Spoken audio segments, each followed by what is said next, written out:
Al-Quran Al-Akbar atau sering juga disebut Al-Quran Raksasa ini berada di daerah Gandus, Palembang. Terdapat 30 juz ayat suci Al-Quran yang berhasil dipahat atau diukir dengan kekhasan Palembang di atas kayu tembesu. Pembuatan Al-Quran Raksasa menghabiskan lebih kurang 45 meter kubik kayu tembesu dan ukuran dari tiap halaman yaitu 177 x 140 x 2,5 cm. Al-Quran yang terdiri dari 630 halaman ini juga dilengkapi dengan tajwid serta doa khataman bagi pemula.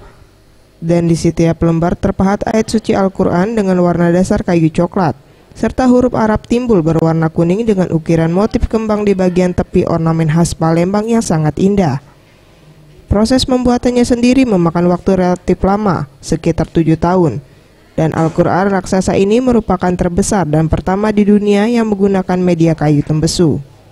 Jadi Al-Quran ini dengan ukuran panjang satu keping ini 177 cm, lebarnya 140 cm, ketebalan kayu atau papannya 2,5 cm. Berat satu keping ini rata-rata 50 kg. Selama bulan Ramadan, jumlah pengunjung yang datang ke Al-Quran Al-Akbar mengalami peningkatan hingga 100 pengunjung setiap hari, khususnya pada sore hari. Megawati Handayani, Anugerah Sandi Pratama, Sriwijaya TV.